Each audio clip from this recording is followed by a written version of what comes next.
Managing late coming is something many managers struggle with, right?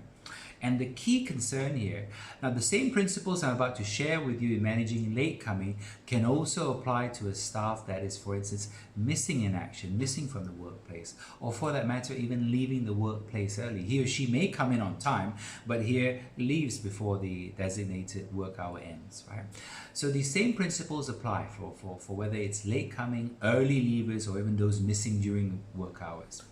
And the biggest challenge for managers lies with a concept known as condonation. Condonation, in other words, means you have given your tacit approval. I like to use the expression, you've closed one eye to the situation. This is where the courts have ruled that managers cannot choose to unilaterally take action against one employee for being late for work if in the past that manager has allowed this practice to continue within his or her department. Therefore, step one in managing these issues is you would have to almost reset the page on late coming, so to speak, by writing a group memo. You could send an email circular to your employees. If you work in a factory environment and you communicate via notice boards and you put important notices on the notice boards, that can also work. Some managers have meetings with their staff. They have the minutes of that meeting recorded and have their staff sign them. You could use any one of these options, minutes of meetings, notice boards. You could send an email circular to staff or a group email. But what you need to state in this is the company's policy on late coming. So you, for instance, say, look, I notice this increasing trend of employees regularly coming in late for work.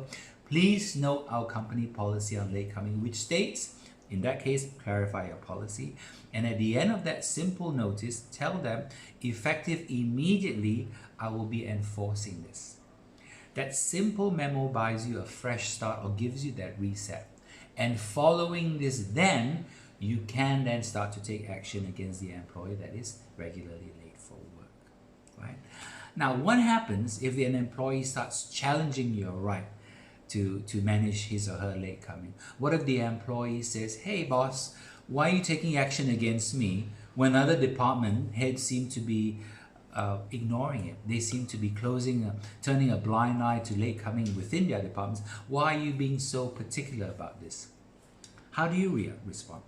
The answer, the right way of responding is to tell the employee that whatever it is, you are enforcing late coming stringently and fairly across all employees within your department or your section or your division for that matter. The idea here is you are entitled to manage late coming within the confines of your section, department or division, irrespective of what another manager is doing within his or her department, right?